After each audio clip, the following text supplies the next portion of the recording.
Degree 3 మీకు అర్థమవుతే 4, 5, 6 ఏది ఉన్నా కానీ చెయ్యొచ్చు.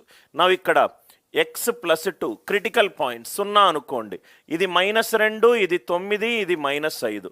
-5 లెఫ్ట్ సైడ్ ఉంటుంది, దాని తర్వాత -2 ఉంటుంది, దాని తర్వాత 9 ఉంటుంది, దాని తర్వాత 9 ఉంటుంది. -5, -2, -9 ఇక్కడ వరకు క్లియరా సార్?